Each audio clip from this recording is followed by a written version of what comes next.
Hello friends, welcome to the class.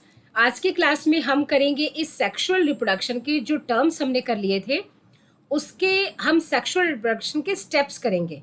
मतलब आज हम करेंगे कि सेक्सुअल रिप्रोडक्शन में यहाँ पर जो इवेंट्स होते हैं, इवेंट्स इन सेक्सुअल रिप्रोडक्शन, जैसे कि 3 मेन इवेंट्स होते हैं। एक तो फर्टिलाइजेशन होगा, तो फर्टिलाइजेशन के पहले जो इवेंट होते हैं उनको हम बोलते हैं pre fertilisation, then fertilisation and then post fertilisation. तो एक तो फर्टिलाइजेशन तो है ही, यानी कि फ्यूजन ऑफ गैमेट्स। अब फ्यूजन ऑफ गैमेट्स के पहले के जो इवेंट्स होंगे उनको हम बोलेंगे प्री फर्टिलाइजेशन। उसके बाद के यानी कि फर्टिलाइजेशन के बाद के जो इवेंट्स होंगे उनको हम बोलेंगे पोस्ट फर्टिलाइजेशन इवेंट्स, यानी कि आफ्टर फर्टिलाइजेशन। तो ये सारे इवेंट्स आज हम डिस्कस करेंगे, यानी कि इवेंट्स इन सेक्सुअल रिप्रोडक्शन। तो अगर हम इन इवेंट्स की बात करें, आज हमने एक काम किया है आपके लिए। आज हम बार बार एनसीईआरटी बुक पर नहीं आएंगे, बल्कि एनसीईआरटी के बुक को ही हम यहाँ लेकर आ गए हैं। ठीक है, तो आप ये देखेंगे कि कंटिन्यूअसली हमने उसके पार्ट्स, एनसीईआरटी के पार्ट्स हमने यहाँ स्लाइड्स पर ला के रखे हैं। अगर आपके पास एनसीईआरटी की बुक है तो आप डायरेक्टली इसको लिंक कर सकते हैं। नाउ आज जो हम अभी डिस्कस करने वाले हैं वो देख रहे हैं कि सेक्सुअल रिप्रोडक्शन जो है, इनके जो इवेंट्स हैं उनकी अगर हम बात करें तो sexual reproduction involves formation of male and female gametes. अब सेक्सुअल रिप्रोडक्शन में मेल एंड फीमेल गैमेट्स बनते हैं। ठीक है, यानी कि ये सिंबल है मेल का और ये सिंबल है फीमेल का, तो मेल एंड फीमेल गैमेट्स बनेंगे। ठीक, और इन गैमेट्स का फिर फ्यूजन होता है। ठीक है, इन गैमेट्स का फिर फ्यूजन होगा। इसे फ्यूजन ऑफ गैमेट्स को हम फर्टिलाइजेशन कहते हैं। ठीक है, अच्छा, इसे आप फर्टिलाइजेशन कह लें या इसी को आप सिनगैमी कह लें, दोनों बात सेम है। कुछ कुछ जगह पर सिनगैमी मेंशन होती है। अब ये फ्यूजन ऑफ गैमेट से बनेगा क्या? ये बनेगा जाइगोट, यानी कि गैमेट भी हैप्लॉइड, दोनों गैमेट हैप्लॉइड, और ये क्या बनेगा यहाँ पर? जाइगोट बनेगा, जो कि कैसा होगा? डिप्लॉइड होगा। तो ये तो बात फर्टिलाइजेशन की है। ठीक है, तो और ये सेक्सुअल रिप्रोडक्शन की पहचान है। ये जो फ्यूजन ऑफ गैमेट्स हुई ये सेक्सुअल रिप्रोडक्शन की पहचान है, क्योंकि इस सेक्सुअल रिप्रोडक्शन में ऐसा नहीं होता। So these gametes fuse to form zygote which develops to form the new organism. अब फिर से ये जाइगोट डेवलप करेगा और न्यू ऑर्गेनिज्म बना देगा।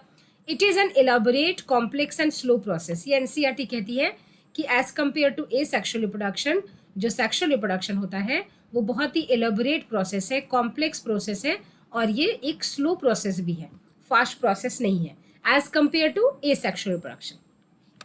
ऐसा क्यों? क्योंकि गैमेट्स को फ्यूज होने के पहले गैमेट का बनना जरूरी है, और ये जो फ्यूजन ऑफ गैमेट्स जो आप देख रहे हैं ये बहुत ही स्लो प्रोसेस चलता है because of the fusion of the mail and female gametes.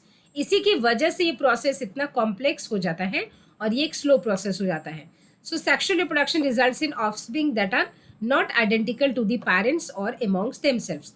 अगर हम सेक्सुअली रिप्रोड्यूसिंग जो ये ऑफस्प्रिंग्स हैं उनकी अगर हम बात करें तो ये हमने पिछले सेशन में भी डिस्कस किया है कि अगर मान लीजिए कि ये एक मेल पेरेंट है और ये एक फीमेल पेरेंट है, दोनों की शादी हुई है तभी जाकर ये एक कपल है, और इनके मान लीजिए कि 3 बच्चे, first is a male child, second is again a male child, third is a female child suppose.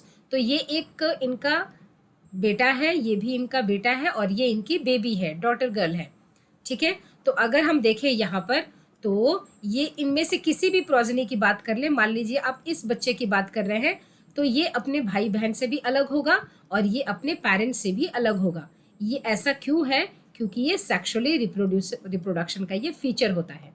A study of diverse organisms, plants, animals और फंगाई शो दैट दो they differ so greatly in external morphology, internal structure, लेकिन उनकी अगर हम sexual reproduction की बात करें तो वहां पर आकर ये कुछ कॉमन फीचर शो करते हैं। ठीक है, अच्छा, तो आज हम जो पढ़ने वाले हैं वो हम क्या पढ़ने वाले हैं वो पहले हम देख लेते हैं। आज हम पढ़ने वाले हैं स्टेप्स इन सेक्सुअल रिप्रोडक्शन या events in sexual reproduction. Events in sexual reproduction, sexual reproduction, events in sexual reproduction. ठीक है ना, अब जब भी हमारा क्लास का आप देखें, रिकॉर्डिंग देखें, तो आप थोड़ा वक्त ज़रूर दें, क्योंकि बहुत बार ऐसा हो सकता है कि आपको जो चीज़ें हैं वो समझने में 2 मिनट का वक्त 3 मिनट का वक्त लग सकता है। तो आप ऐसा ना करें कि बिल्कुल किसी टॉपिक को सुना फिर हम नेक्स्ट टॉपिक में जा रहे हैं। आप इस टॉपिक में सुनकर थोड़ा सा ध्यान देने की कोशिश करें, आपको सारी चीज़ें बहुत आसानी से समझ में आ जाएंगी, क्योंकि हम बिल्कुल बेस से पढ़ा रहे हैं यहाँ पर। तो इवेंट्स इन सेक्सुअल रिप्रोडक्शन में अगर हम देखें तो हम टोटल 3 इवेंट्स की बात करेंगे। कौन कौन से? सबसे पहले की अगर हम बात करें तो फर्स्ट है प्री फर्टिलाइजेशन, क्योंकि एक सेकेंड में एक स्टेप आएगा हमारा जो कि मेन है, जिसको हम डील करने वाले हैं, और ये है फर्टिलाइजेशन। फर्टिलाइजेशन, अब इस फर्टिलाइजेशन के लिए हमें पता है कि फर्टिलाइजेशन के लिए हमें क्या चाहिए? गैमेट्स चाहिए। तो गैमेट का फॉर्मेशन भी तो होना चाहिए। तो ये सारी चीज़ें कब होंगी? प्री फर्टिलाइजेशन में, यानी कि प्री फर्टिलाइजेशन पहला इवेंट होगा। ठीक है, प्री फर्टिलाइजेशन। उसके बाद होगा फर्टिलाइजेशन, देन थर्ड स्टेप होंगे जिनको हम कहेंगे पोस्ट फर्टिलाइजेशन, यानी कि after fertilisation. Post fertilisation, fertilisation. अब आप एक इस तरह से एक रफली आइडिया यहाँ ले लें कि आखिर यहाँ होगा क्या। देखिए, आपने कहा कि फर्टिलाइजेशन में मेल एंड फीमेल जो गैमेट्स थे वो फ्यूज करेंगे। ठीक है, जो गैमेट्स थे वो फ्यूज करेंगे। तो ये जो गैमेट्स है, मेल गैमेट है, फीमेल गैमेट है, ठीक है, ये यहाँ पर आपने बोला कि फ्यूज करेंगे, इसी को आपने बोला कि फर्टिलाइजेशन होगी। ठीक है, इसी को आपने फर्टिलाइजेशन बोला, यानी कि fusion of male and female gametes. तो अब एक बात बताएं कि ये गैमेट को फ्यूज होने के लिए इन गैमेट्स को बनना भी तो पड़ेगा। तो आखिर ये गैमेट्स कहाँ बनेंगे? गैमेट्स इस प्री फर्टिलाइजेशन इवेंट्स में बनेंगे, यानी कि यहाँ पर क्या होगा? गैमेट फॉर्मेशन होगा, यानी कि प्री फर्टिलाइजेशन में गैमेट फॉर्मेशन होगा। ठीक है, गैमेट फॉर्मेशन होगा यहाँ पर।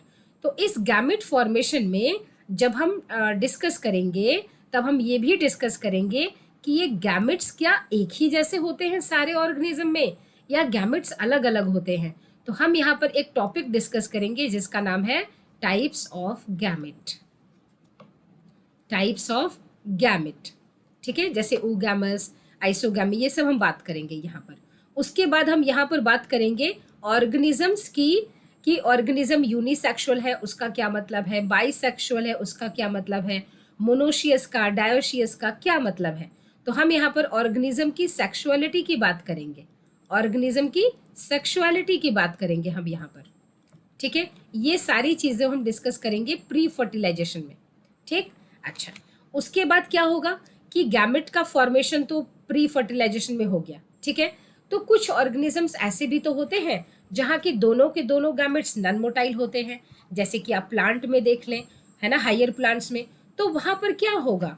वहाँ पर गैमेट का ट्रांसफर भी तो होना चाहिए, यानी कि हम यहाँ पर प्री फर्टिलाइजेशन में ही, क्योंकि फर्टिलाइजेशन के पहले ही तो ट्रांसफर होगा तभी तो फर्टिलाइजेशन हो पाएगी। तो यहाँ पर हम पढ़ेंगे कि गैमेट का ट्रांसफर, यानी कि ट्रांसफर ऑफ गैमेट। जैसे कि आप हायर एंजियोस, यानी कि जो हायर प्लांट्स है एंजियोस्पर्म है, वहाँ पर आप पढ़ते हैं पॉलिनेशन। तो ट्रांसफर ऑफ गैमेट से तो होते हैं, यानी कि पॉलिन ग्रेन जो कि गैमेट को लेकर जाता है। सो ट्रांसफर ऑफ गैमेट हम ये डिस्कशन करेंगे। ठीक है, ट्रांसफर ऑफ गैमेट्स। अच्छा, अब यहाँ पर अगर हम बात करें कि ये हो गई प्री फर्टिलाइजेशन की इवेंट्स की बात, ये फर्टिलाइजेशन। देन पोस्ट फर्टिलाइजेशन हम क्या डिस्कस करेंगे? पोस्ट फर्टिलाइजेशन में डिस्कस करेंगे कि जो जाइगोट बन गया है ना, सो जाइगोट जब बना तो जाइगोट फर्दर एम्ब्रियो के फॉर्मेशन में कैसे हो रहा है, किस तरीके से वो उसकी फॉर्मेशन हो रही है फ्रॉम जाइगोट टू एम्ब्रियो, तो इसकी फॉर्मेशन कैसे हो रही है ना।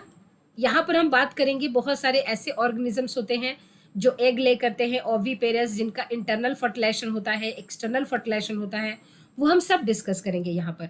तो स्टार्ट करते हैं प्री फर्टिलाइजेशन इवेंट्स को। ठीक है, तो इसके पहले आप देख ले, यहाँ पर आपके पास दिया हुआ है एनसीईआरटी बुक में कि चाहे एनिमल्स हो या प्लांट्स हो, in both plants and animals, hormones are responsible for the transitions between 3 phases. यानी कि जो बर्थ हुआ, उसके बाद जुवेनाइल हुआ, फिर वो रिप्रोडक्टिव स्टेज में गया, तो ये जो भी स्टेजेस है उसमें हॉर्मोन्स का बहुत बड़ा रोल होता है। Interactions between hormones and certain environmental factors, ये क्या करते हैं? रेगुलेट करते हैं the reproductive processes and the associated behavioural expressions of the organism. ठीक है, और उसके अकॉर्डिंग उनका बिहेवियरल एक्सप्रेशन भी चेंज होता है।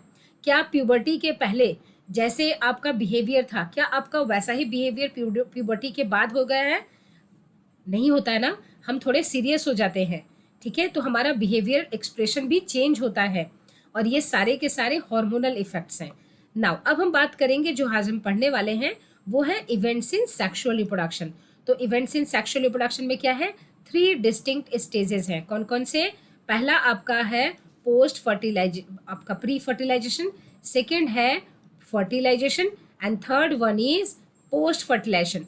तो यहाँ पर हमने लिख भी दिया है pre fertilisation, fertilisation and post fertilisation, ठीक है। नाउ अब अगर हम यहाँ देखें कि after attainment of maturity, maturity के बाद ही होगा, all sexually reproducing organisms exhibit events and processes that have remarkable fundamental similarity.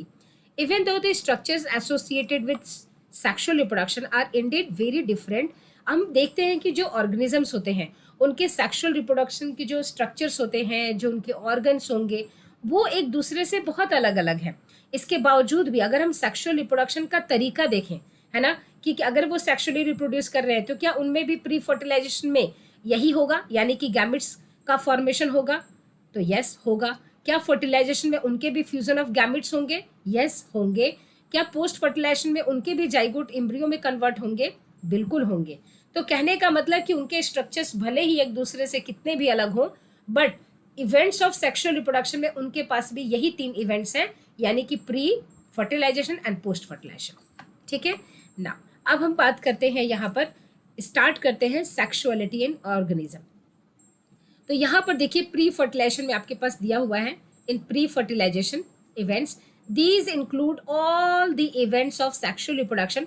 Prior का मतलब होता है पहले, पहले का मतलब होता है प्री, प्री टू दी यानी कि prior to the fusion of the gametes, यानी कि फर्टिलाइजेशन ऑफ के पहले अगर जो भी इवेंट्स हुए हैं वो प्री फर्टिलाइजेशन के अंदर आ जाते हैं।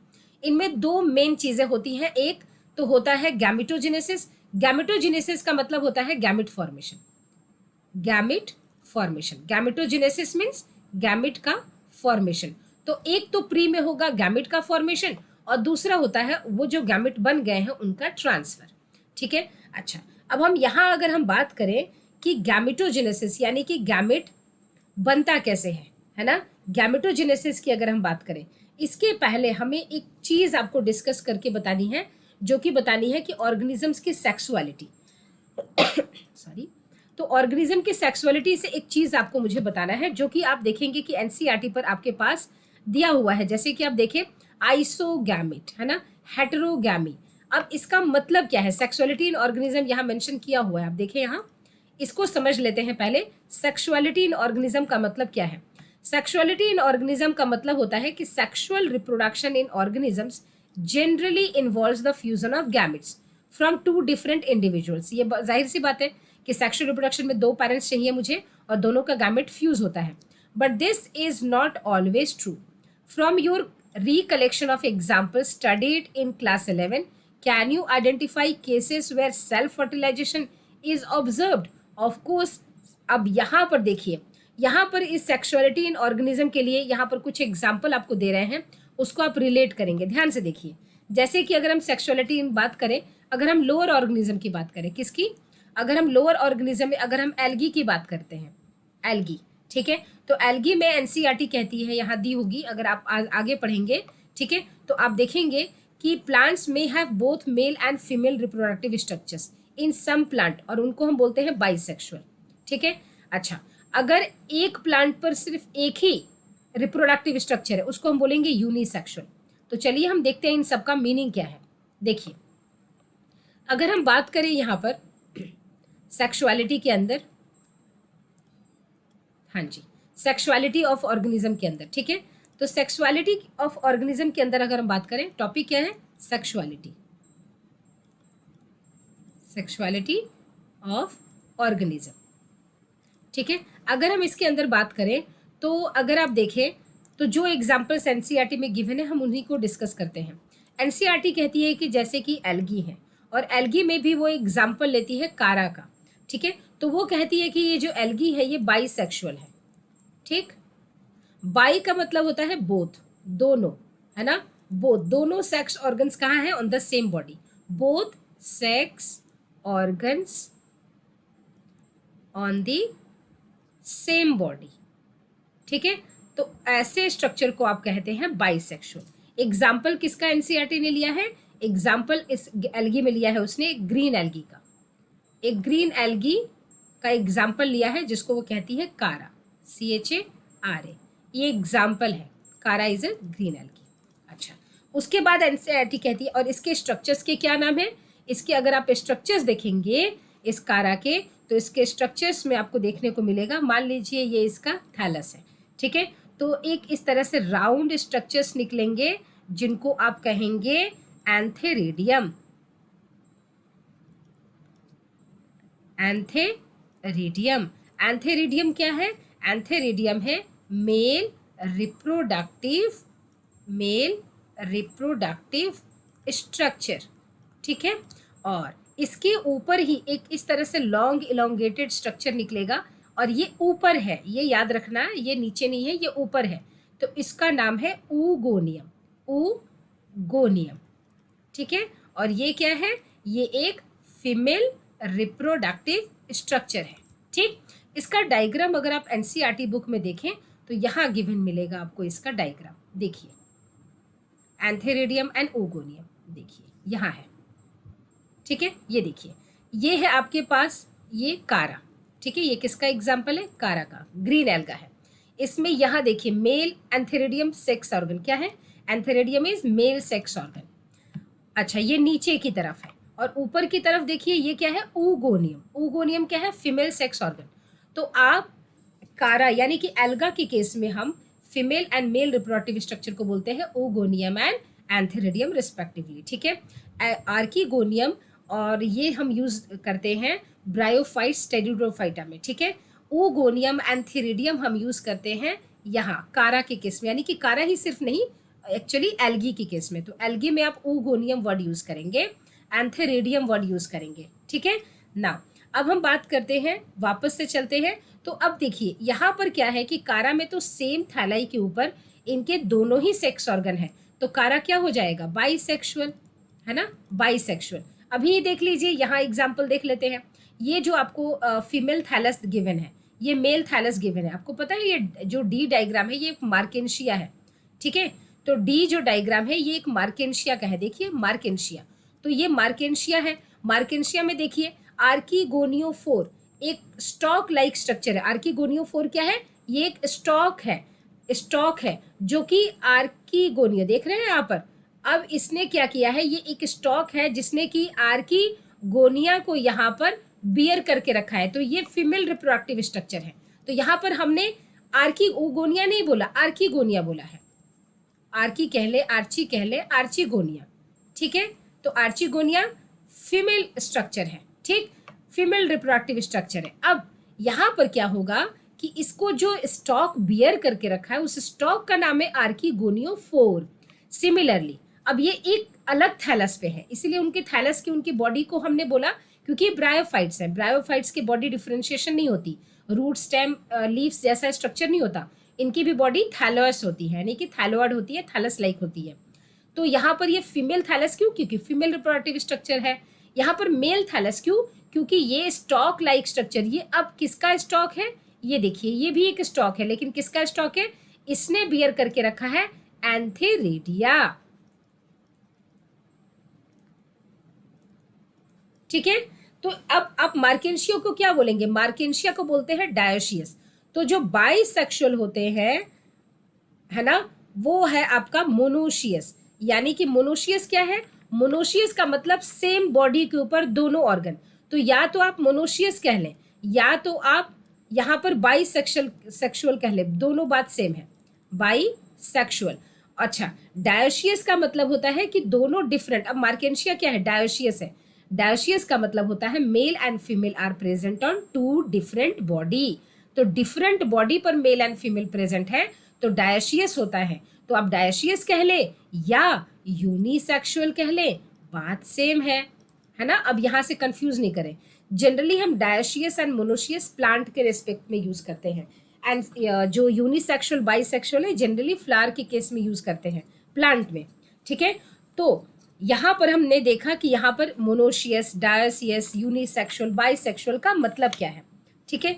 अच्छा, उसी तरह अगर आप देखेंगे फंगस को, ठीक है, तो फंगस के केस में थैलस वर्ड दिया हुआ है, ठीक। तो वहां पर उसने क्या दिया है, देखिए आपके पास यहाँ लिखा हुआ है होमोथैलिक एंड हेटेरोथैलिक, ठीक है। तो होमोथैलिक एंड हेटेरोथैलिक का मतलब क्या है, सेक्सुअलिटी इन ऑर्गेनिज्म पढ़ रहे हैं, बेटर होगा हम अपने स्लाइड पर चले ताकि आप उनको एक से एक रिलेट भी कर पाए, ठीक है। तो ये देखिए आप कहाँ है, इस जगह पर है इवेंट्स इन सेक्सुअल रिप्रोडक्शन हम पढ़ रहे हैं।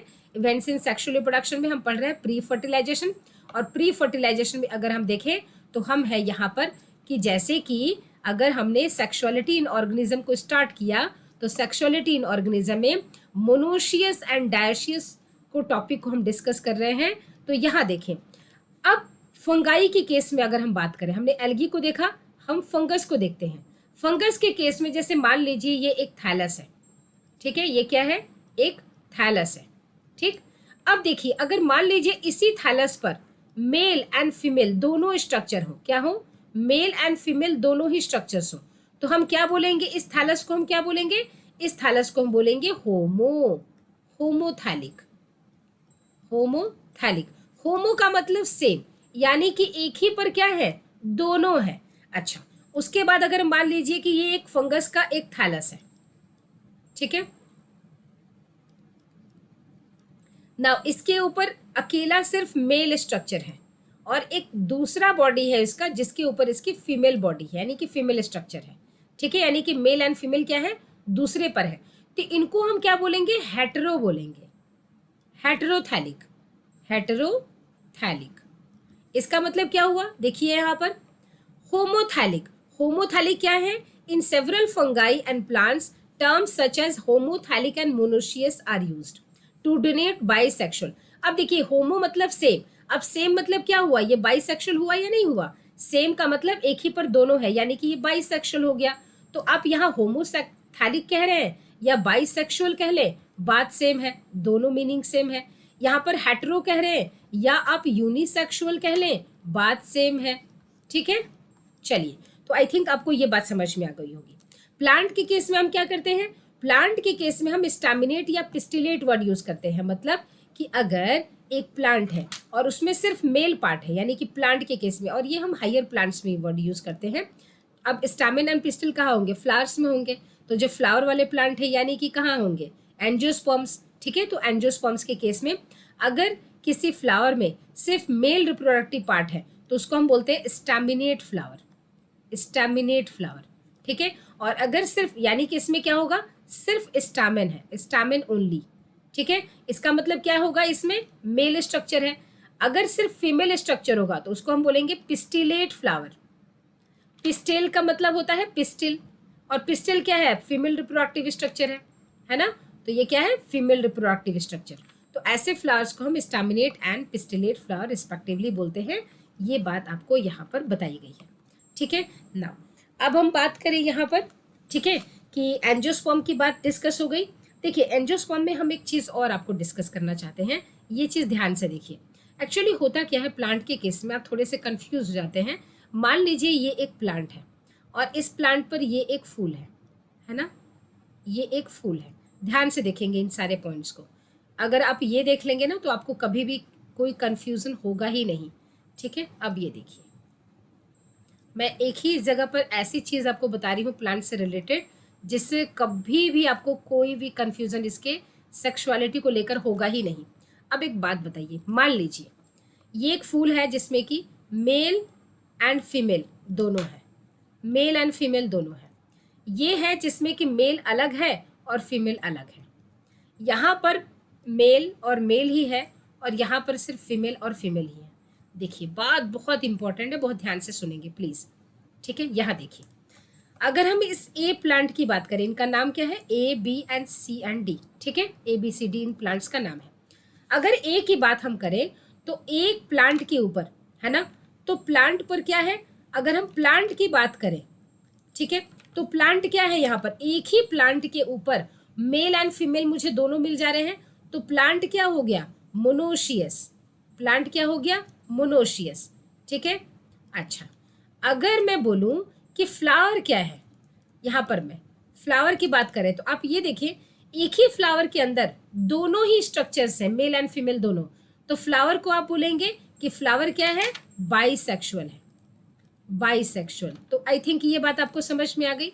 चलिए अब बी प्लांट को देखते हैं, है ना। बी प्लांट का क्या सिनेरियो है, अगर हम बी में प्लांट की सिनेरियो को देखें कि प्लांट कैसा है, तो एक ही प्लांट पर आपको दोनों तरह के फूल मिल जा रहे हैं, तो प्लांट अगेन क्या हो गया, मोनोशियस।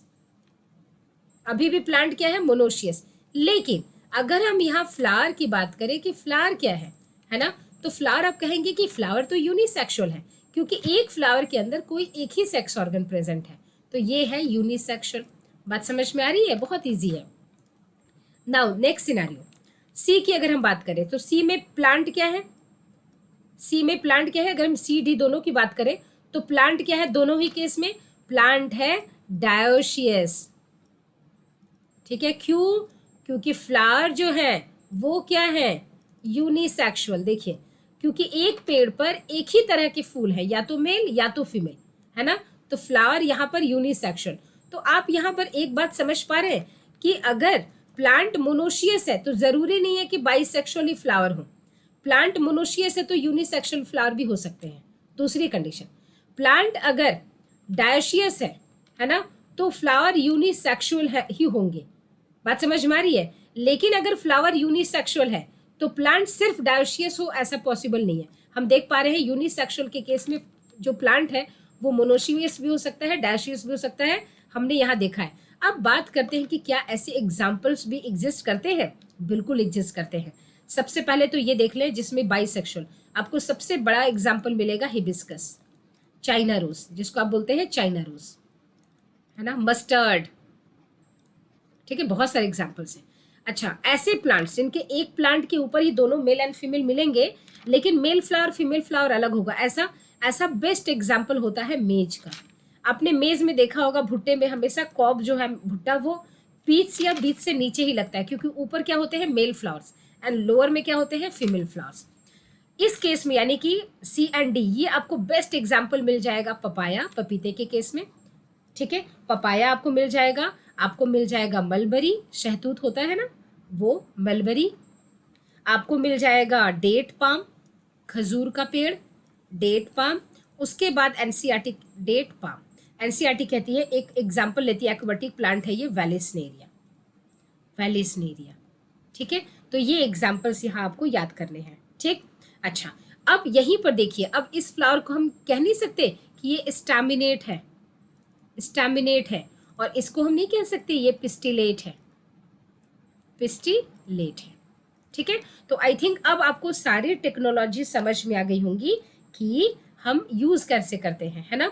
नाउ अब एक मैं पॉइंट आपको बताना चाहती हूँ यहाँ पर कि जब हम यहाँ पढ़ते हैं, ठीक है, तो एनिमल के केस में क्या आता है। अगर हम एनिमल के केस की बात करें तो एनिमल में आपको एनसीईआरटी कुछ एग्जाम्पल्स देती है यूनिसेक्सुअल के एंड बाइसेक्सुअल के, है ना। तो एनिमल के केस में यूनिसेक्सुअल में आपको एग्जाम्पल याद रखना है, यूनिसेक्सुअल में कॉकरोच। हालांकि इस बार अगर आप न्यू एनसीईआरटी देखें तो कॉकरोच उसने हटा दिया है, बहुत सारे कंटेंट हट गए हैं। बट आप अभी नीट की अगर आप प्रिपरेशन कर रहे हैं तो नीट का प्रिपरेशन आप थॉरोली, जो पुरानी बुक है वो पूरा सिलेबस करें, क्योंकि नीट का रिजल्ट जो सिलेबस है वो एनटीए रिलीज करेगी आपके अक्टूबर तक, ठीक है। तो उसके पहले तक आप पूरी प्रिपरेशन कर लें, ठीक है। तो एनटीए रिलीज करेगी तभी कोई कह पाएगा कि एक्चुअली नीट का आपका सिलेबस क्या होगा, जो डिलीटेड चैप्टर्स है वहाँ से आएंगे या नहीं आएंगे, वो तो बाद में ही आप कह सकते हैं। चलिए कोई बात नहीं, हम बात करते हैं यहाँ पर, तब तक हम अपनी तैयारी बिल्कुल अच्छे से करेंगे।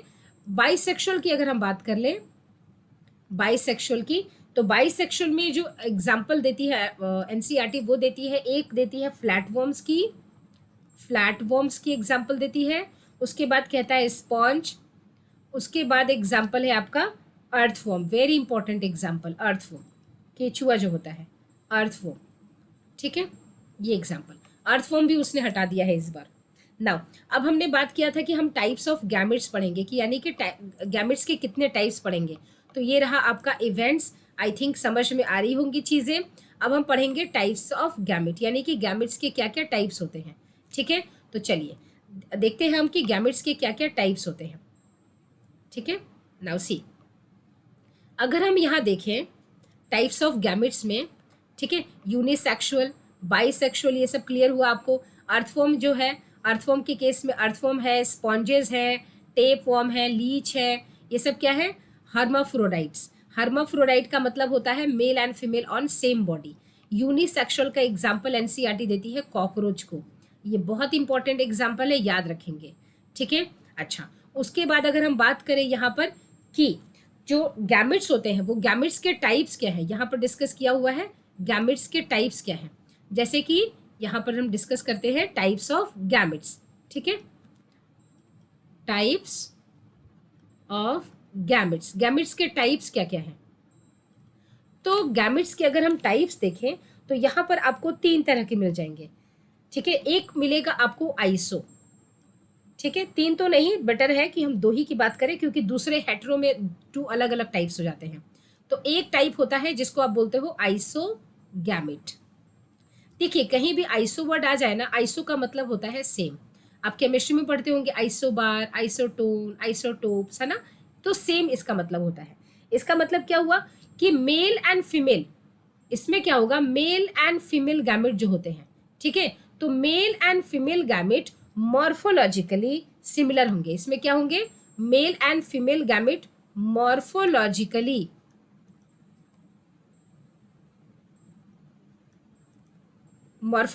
क्या होंगे, सिमिलर होंगे। तो मॉर्फोलॉजिकली दोनों सिमिलर होंगे, तो आपने क्या बोला, आइसोगैमेट बोल दिया। चलिए ठीक है। दूसरा एक होता है जो सिमिलर नहीं है। ठीक, तो सिमिलर नहीं है उनको आपने क्या बोला, उनको आपने बोला कि हेटेरो हो गए, हेटेरोगैमेट, यानी कि सिमिलर नहीं है, हेटेरो है यानी कि डिफरेंट है, यानी कि मेल एंड फीमेल क्या है, डिफरेंट है। कौन डिफरेंट है, मेल एंड फीमेल गैमेट क्या है, डिफरेंट है। तो mail and female gamete different हो गए, तो इसी में आपके 2 अलग अलग टाइप्स आ गए। एक आ गया आपका जिसको आप बोलते हैं ऊगैमस, ठीक, और एक आप बोलते हैं एन आइसोगैमस, एन आइसोगैमस। ठीक, अब देखिए ऊगैमस का एक आप तो एग्जाम्पल ही याद कर लीजिए, जैसे कि ह्यूमन। कौन है, ह्यूमन। ठीक है, तो अब ह्यूमन की केस में देखें, ठीक है, आप फ्यूकस एक एनसीईआरटी एग्जाम्पल देती है। अब ह्यूमन को देखिए, ह्यूमन में क्या है, जो मेल गैमेट है वो क्या होता है, मोटाइल होता है। मेल गैमेट क्या होता है, स्मॉल होता है, स्पर्म स्मॉल होता है ना। अब फीमेल गैमेट क्या है, जो ओवा, ओवम या एग कह ले, वो क्या है, नन मोटाइल है। वो क्या है, नन मोटाइल। वो क्या है, इसके कंपेयर में लार्ज भी है ना। तो अगर ऐसे गैमेट्स है तो उनकी हम बात क्या करेंगे कि ऊगैमस है। ठीक, एग्जाम्पल आप ह्यूमन का याद कर ले। एन आइसो का मतलब क्या हुआ कि अगर मेल है और फीमेल है, दोनों क्या होंगे, अगर मोटाइल है तो दोनों ही मोटाइल होंगे। ठीक है, लेकिन एक छोटा एक बड़ा। अगर नन मोटाइल है तो दोनों ही नन मोटाइल होंगे, और एक छोटा दो बड़ा, ऐसा इनका फीचर रहना जरूरी है। ठीक, यानी कि आपको आइसो का मतलब समझ में आ गया सेम। एन आइसो का मतलब हो गया, अब एन आइसो के पहले आप समझ ले कि आइसो का मतलब होता है सेम, ऊ का मतलब होता है कि male is motile and small, female is non motile and large. और इसके अलावा कोई और तरीका, यानी कि वो एन आइसो, यानी कि दोनों क्या होंगे, डिफरेंट होंगे। मेल होगा, ठीक है, तो वो स्मॉल होगा, फीमेल होगी लार्ज होगी, ये आपको फंडा याद रखना है। लेकिन एन आइसो में क्या होंगे, दोनों, अगर मोटाइल है तो दोनों होंगे, नन मोटाइल है तो दोनों नन मोटाइल होंगे। ठीक है, अच्छा, बेस्ट एग्जाम्पल अब आपको याद करने हैं दोनों ही केसेस में। जो एग्जाम्पल आपने देखा, यहां पर आपको एग्जाम्पल दिया गया है ह्यूमन एंड फ्यूकस का। कहां पर, ऊगैमस के अंदर।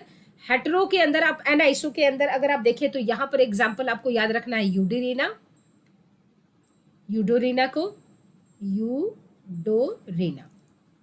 ठीक है, ये एग्जाम्पल आपको याद रखना है। और आइसोगैमस में आपको, आइसोगैमेट में आपको याद रखना है स्पाइरोगैरा एंड क्लैडोफोरा।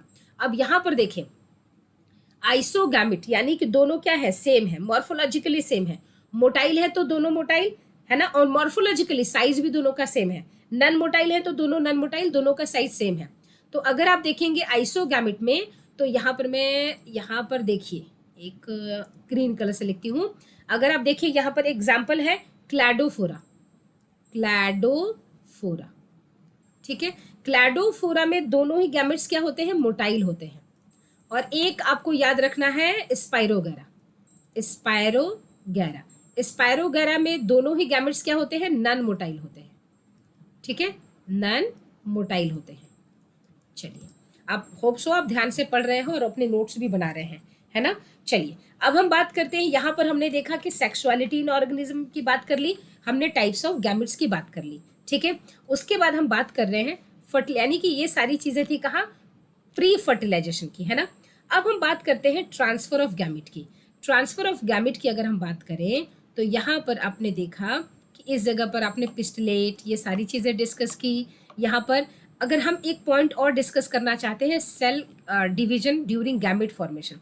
ध्यान से देखिए, इस टॉपिक को अगर आप समझना चाहें कि types of cell division to form gamete, यानी कि जो आपने देखा कि ये गैमेट्स जो है ना, गैमेट थे। अब इस गैमेट को बनाने के लिए कौन सी सेल डिवीजन हुई, कौन सी सेल डिवीजन का सहारा लेना पड़ा, है ना, कौन सी सेल डिवीजन हुई इस गैमेट के फॉर्मेशन के लिए। अब यहाँ पर आपको एक चीज ध्यान से देखना पड़ेगा, क्या कि देखिए दो तरह के आपको सेल डिवीजन जानते हैं, है ना। एक आप जानते हैं माइटोसिस और एक जानते हैं मियोसिस, ठीक है।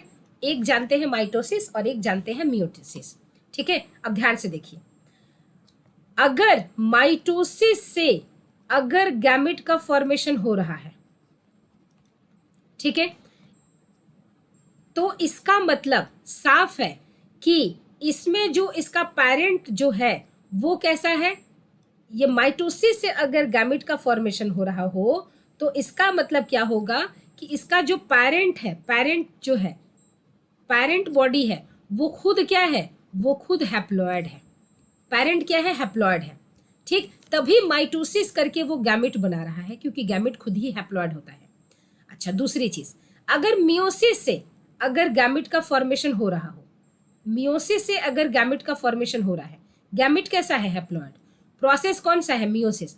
इसका मतलब इसमें जो पेरेंट है जिसमें गैमेट बन रहा है वो कैसा है, diploid.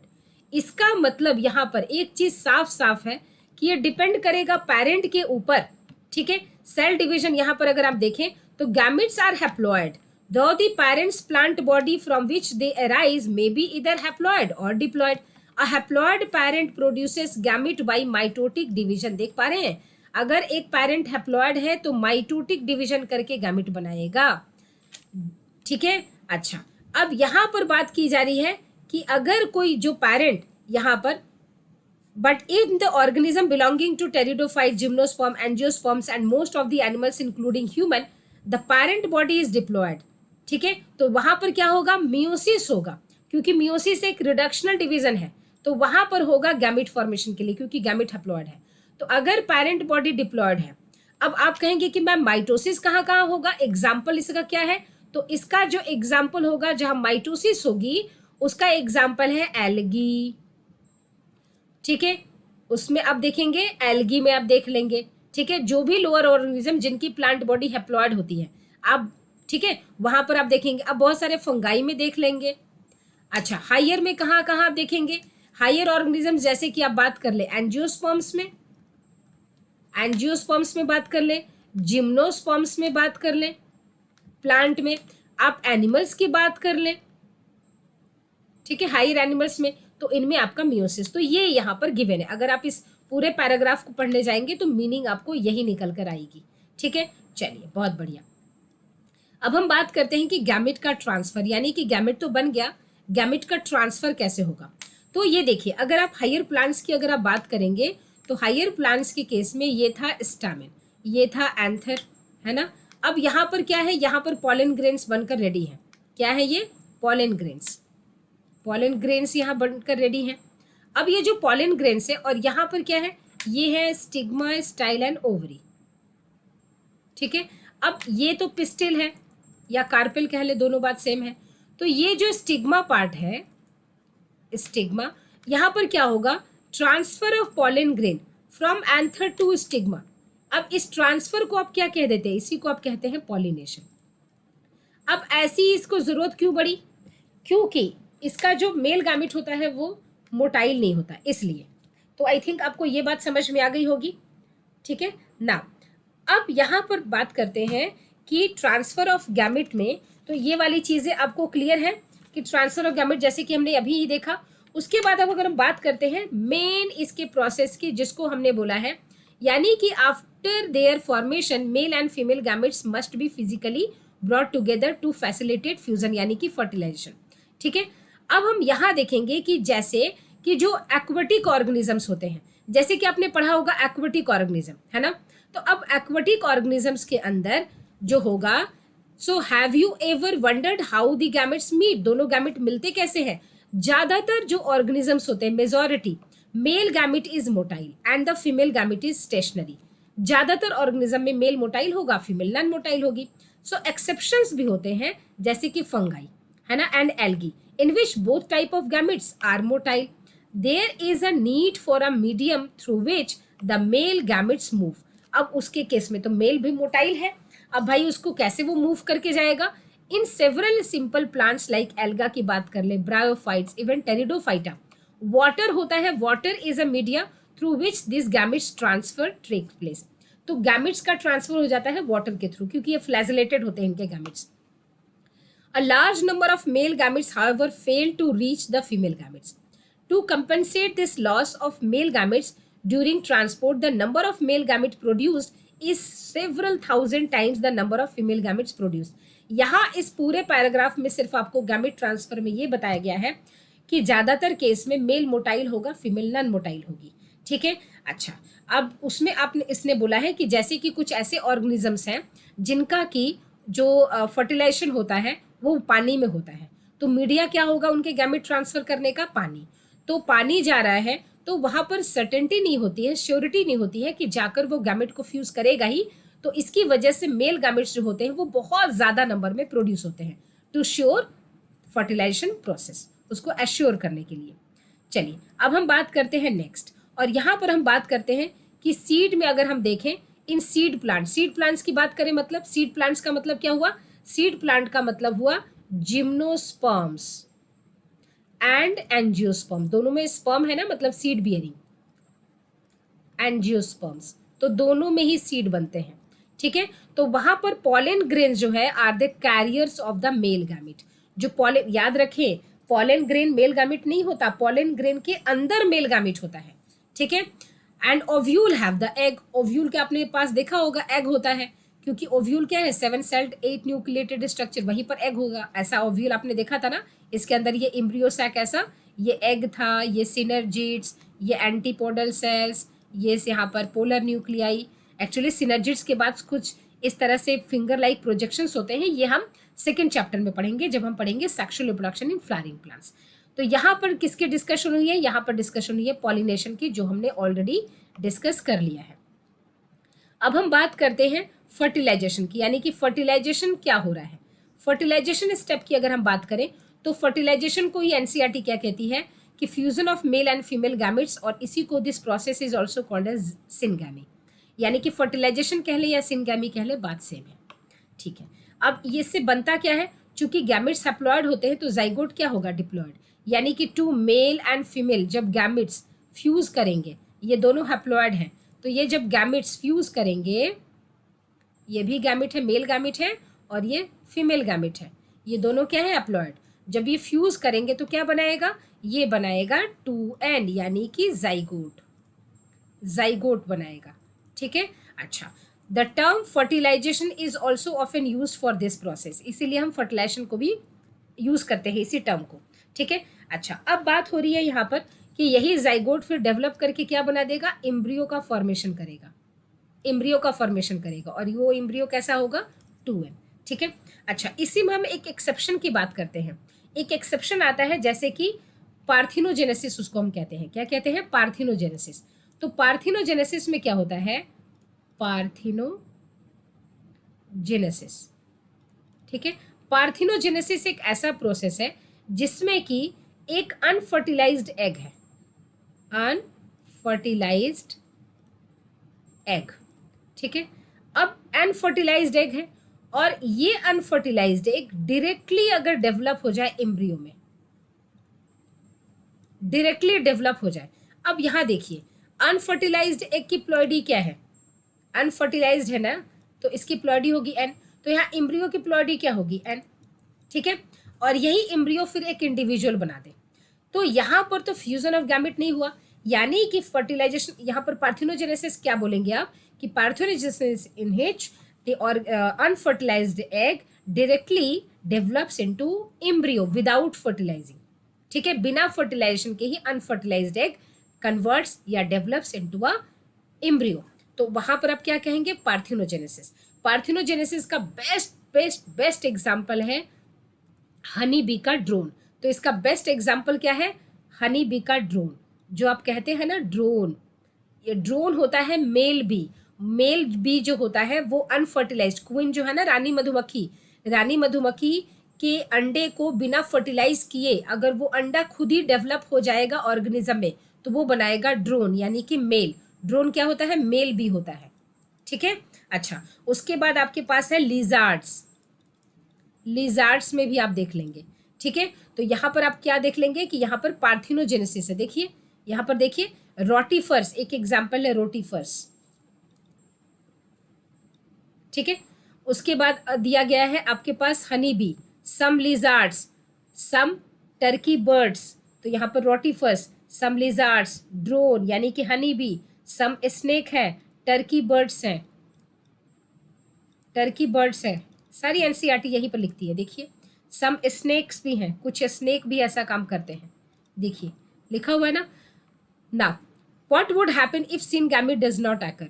However, it has to be mentioned here that in some organisms like rotifer, honeybees, and even some lizards, turkey birds, the female gamete undergoes, ठीक है, so female body undergoes without fertilization, और वहां पर क्या होगा, वहां पर बिना फर्टिलाइजेशन के ही वो क्या करेगी, वो इसको बना देगी। देखिए आपके एनसीईआरटी बुक पर आपको यहाँ पर मिल जाएगा, ठीक है। देखिए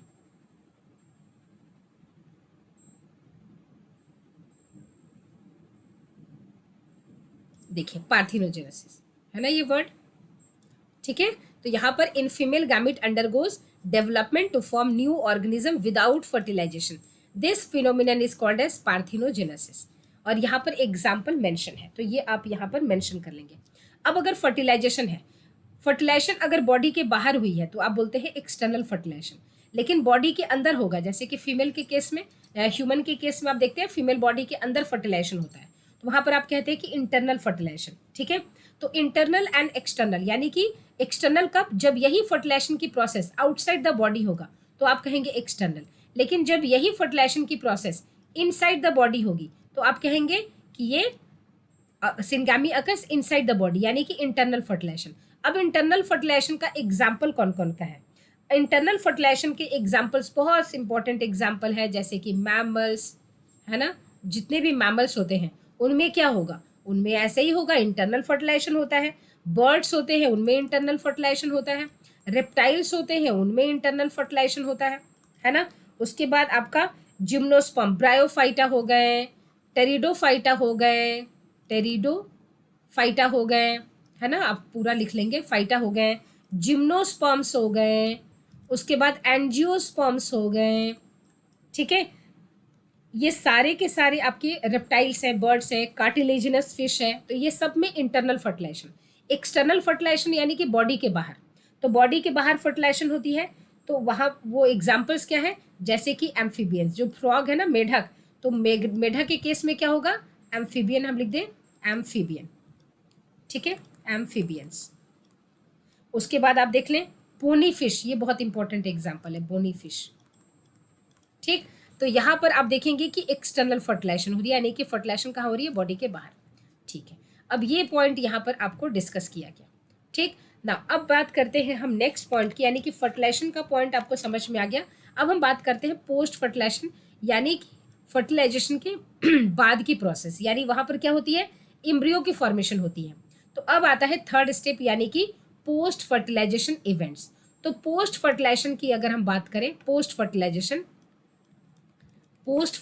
यानी कि फर्टिलाइजेशन के बाद क्या हुआ, पोस्ट फर्टिलाइजेशन इवेंट्स। तो देखिए फर्टिलाइजेशन में आपने क्या बोला, आपने बोला कि मेल एंड फीमेल, आपने इसके टाइप्स देख रखे हैं कि मेल एंड फीमेल का जो गैमेट है ना। अब ये क्या हुआ, ये फ्यूज हुआ, फर्टिलाइजेशन हुई और ये जाइगोट बनाया। ये क्या बना दिया, जाइगोट बन चुका है। ये जाइगोट कैसी है, डिप्लॉयड है। अब ये जाइगोट की फर्दर डेवलपमेंट होनी है और यही जाइगोट किस में कन्वर्ट होने वाला है, एम्ब्रियो में। ठीक है, तो इस एम्ब्रियो के फॉर्मेशन को हम बोलेंगे एम्ब्रियोजेनेसिस। एम्ब्रियोजेनेसिस, ठीक है, यानी कि फॉर्मेशन ऑफ एम्ब्रियो। तो embryogenesis refers to the process of development of embryo from the zygote. कहाँ से, जाइगोट से। तो इस स्टेप से लेकर यहाँ तक का पूरा स्टेप कहलाएगा एम्ब्रियोजेनेसिस। ड्यूरिंग एम्ब्रियोजेनेसिस, अब इस एम्ब्रियोजेनेसिस के दौरान क्या क्या चीजें होंगी, तो इस एम्ब्रियोजेनेसिस के दौरान क्या क्या चीजें होंगी, zygote will undergo cell division, mitosis, यानी कि इसके दौरान आपको दिखेगा कि इस जाइगोट का सेल डिवीजन हो रहा है, सेल डिवीजन हो रहा है। और अगर कोई पूछे कि सेल डिवीजन तो माइटोसिस मियोसिस दोनों होता है, कौन सा डिवीजन, तो आप कहेंगे माइटोसिस, क्योंकि इक्वेशनल डिवीजन है, प्लॉइडी लंबर मेंटेन्ड है। एंड सेल डिफरेंशिएशन, अब सेल डिवीजन का रिजल्ट क्या होगा, सेल डिवीजन का रिजल्ट होगा कि mass of cells are produced. तो अब ये एम्ब्रियो के, तो अगर मान लीजिए ये ह्यूमन का है तो इसके हाथ पैर मुंह नाक सारे ऑर्गन्स बनेंगे, तो वो मास ऑफ सेल से उसकी डिफरेंशिएशन होनी है। यानी कि अब नेक्स्ट स्टेप में इसका मतलब एम्ब्रियोजेनेसिस में सेल का डिवीजन तो होगा, उसके बाद इस सेल के डिफरेंशिएशन भी होंगे, यानी कि इनका फेट निर्धारित होगा, यानी कि इनकी तकदीर बनेगी, है ना, कि ये लेयर ये बनाएगा, ये रेस्पिरेटरी, ये रिप्रोडक्टिव, सर्कुलेटरी। तो अब ऐसे इसके हाथ पैर मुंह नाक सब बनेंगे। तो अब इनको आप बोलोगे कि इसमें अब क्या होगी, सेल की डिफरेंशिएशन होती है, सेल डिफरेंशिएशन।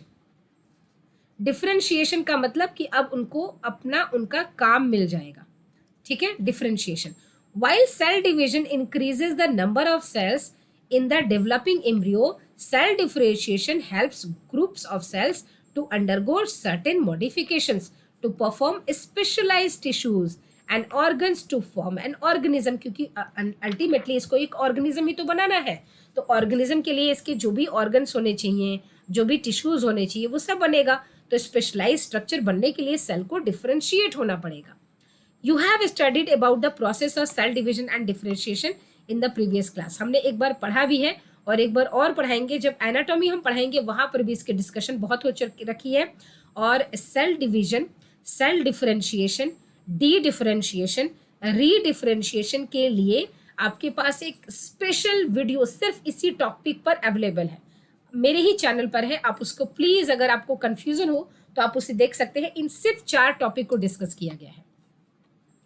अच्छा, उसके बाद हम बात करते हैं कि ये जो एम्ब्रियो फॉर्मेशन जो होगी, तो एम्ब्रियो के दौरान ये जो बच्चे जब ये देंगे, यानी कि बच्चे जब ये पैदा करेंगे, तो बर्थ ये बच्चों को किस तरीके से दे सकते हैं। देखिए, ये जब बर्थ देंगे अपने बेबी को तो किस किस तरीके से दे सकते हैं। या तो ये एग ले कर सकते हैं, या तो ये एग ले कर सकते हैं। अगर ये एग ले करेंगे तो ये किस कैटेगरी में आ जाएंगे, ओवीपेरस, ओवीपेरस की कैटेगरी में आ जाएंगे। या तो ये यंग वन को give birth to young ones, या तो ये बच्चे को ही जन्म दे, है ना, यंग वंस, जैसे कि इंसान करते हैं, मैमल्स करते हैं। तो वहां पर आप क्या बोलेंगे, इनको आप बोलेंगे वीवीपेरस, वीवीपेरस।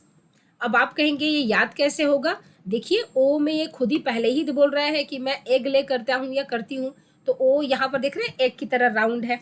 अच्छा, तो यहाँ पर ये ओवीपेरस एंड वीवीपेरस। ओवीपेरस क्या है, ओवीपेरस है जो कि ऑर्गेनिज्म आपके एग ले करेंगे, जैसे कि रेप्टाइल्स हैं, बर्ड्स हैं, एम्फीबियंस हैं, है ना, ये सब क्या है, एग ले करते हैं, फिशेस हैं। यंग वंस यानी कि वीवीपेरस क्या है, वीवीपेरस तो मोस्ट कॉमन है, जितने भी हायर एनिमल्स होते हैं, मैमल्स हैं, वो सब क्या करते हैं, यंग वन को देते हैं। ठीक है, नाउ यहाँ पर बात हो गई, तो अब आते हैं हम एनसीईआरटी पर। यहाँ देखें, देखिए, animals are categorized into oviparous and viviparous based on whether the development of zygote takes place outside the body of the female parent or inside, whether they lay fertilized or unfertilized egg or gives birth to young ones। अगर हम देखें तो oviparous, जो oviparous यानी कि जो egg ले करती हैं, है ना, इसका मतलब एग उनका सुरक्षित बाहर है, इसका मतलब उनके एग के ऊपर कैल्सेरियस यहाँ पर शेल है, तो उस एग के ऊपर हार्ड कैल्सेरियस शेल होगा, or laid in the safe place in the environment. तो ये कौन से कैटेगरी में आ जाएंगे? ओवीपेरस। ठीक है। After a period of incubation, young one जब हैचिंग हो जाती है तो वहां से यंग वन निकल जाएंगे, है ना। वीवीपेरस में क्या होता है? मेजॉरिटी ऑफ द एनिमल्स इनके एग्जाम्पल है, including even human beings. Zygote develop होगा यंग वंस में इनसाइड द बॉडी, और वो यंग वन को बर्थ देती हैं, बच्चे पैदा करेंगे। ठीक है। तो ये यहाँ पर एक बहुत इंपॉर्टेंट यहाँ एग्जाम्पल है। ठीक। अच्छा, पेरेंटल केयर अगर आप कहेंगे किस में ज्यादा मिल रहा है, वीवीपेरस में या ओवीपेरस में? ऑब्वियस सी बात है वीवीपेरस में, है ना। वीवीपेरस में पेरेंटल केयर है। ठीक। अच्छा, उसके बाद अगर हम बात करें यहाँ पर कि in flowering plants zygote is formed inside the ovule. Ovule के अंदर यहाँ पर जाइगोट बनेंगे। After fertilization the sepals, petals and stamens of the flower wither and fall off. Wither and fall off का मतलब ये हुआ कि मान लीजिए ये एक थैलेमस था, ये एक थैलेमस था, इस थैलेमस पर ये ग्रीन स्ट्रक्चर सेपल हुआ करता था। क्या था? सेपल, जिसके वोल को आप कहते थे कैलिक्स। ठीक है। उसके बाद यहाँ पर मान लीजिए ब्राइटली कलर्ड ये पेटल है। ठीक है, ये है पेटल, जिसको आपने कोरोला बोला था। Whorls of petal is called as corolla. उसके बाद आपने कहा था कि यहाँ पर एंड्रोशियम है, यानी कि स्टैमेन्स है, मेल रिप्रोडक्टिव पार्ट। मान लीजिए कि यहाँ पर स्टैमेन है, मेल रिप्रोडक्टिव पार्ट। ठीक है। उसके बाद यहाँ आपने कहा कि यहाँ फीमेल रिप्रोडक्टिव पार्ट पिस्टिल या कार्पेल है। ठीक है, पिस्टिल या कार्पेल है। अब आपने कहा फर्टिलाइजेशन हो गई है, ये क्या है? पिस्टिल। ठीक है। और ये ब्लू वाले क्या है? स्टैमेन्स है। ये क्या है? Male reproductive part, stamen, main है ना, मेल रिप्रोडक्टिव पार्ट। तो फर्टिलाइजेशन के बाद ये जितने भी पार्ट्स हैं, ये तीनों पार्ट्स ये फॉल ऑफ हो जाएंगे, यानी कि झड़कर गिर जाएंगे, सूख जाएंगे। और सरवाइव कौन करेगा? अकेला पिस्टिल, और वो भी इसका धीरे धीरे ये ओवरी पार्ट। ठीक है ना। अब यहाँ पर ये जो ओवरी है क्योंकि फर्टिलाइजेशन के बाद क्या होता है कि जो ओवरी होगा, ovary gets converted into fruit, और जो इनका ओव्यूल होगा इसके अंदर, it get converted into seed. ठीक है। ये पॉइंट आप दोबारा पढ़ते हैं जब आप पढ़ते हैं sexual reproduction in flowering plants. ठीक है। नाउ अब हम आपसे मिलेंगे अपने यहाँ पर, अगर आप देखें तो यही है। ये अगर आप इस ये पी की मटर की बात करें तो ये इसका ओवरी है, एक्चुअली ये इसका ओवरी है। और ये देख रहे हैं मटर के दाने, ये ओव्यूल है। तो ओव्यूल ही बाद में चल के क्या बन गया? सीड। ठीक है। चलिए, तो यहाँ पर आई थिंक आज हमने क्या किया? आज हमने पूरी सेक्सुअल, ये जो है ना इसके इवेंट्स, सेक्सुअल रिप्रोडक्शन के इवेंट्स हैं, वो हमने पूरा का पूरा कंप्लीट किया है। ठीक है। होप सो आपको क्लासेस समझ में आती हैं, आपको पसंद आती हैं। तो प्लीज़ लाइक करें, कमेंट करें, ज़रूर बताएं कि आपको क्लासेस कैसी लगती हैं। किसी स्पेशल क्लास की रिक्वायरमेंट हो, किसी स्पेशल चैप्टर की नियर बाई आपके एग्जाम्स में आ रहे हो, तो उसकी स्पेशल रिक्वायरमेंट रख दें। उसके लिए सेपरेट वीडियो बिल्कुल बनाया जा सकता है। मिलते हैं आपसे नेक्स्ट क्लास में, तब तक take care and bye bye.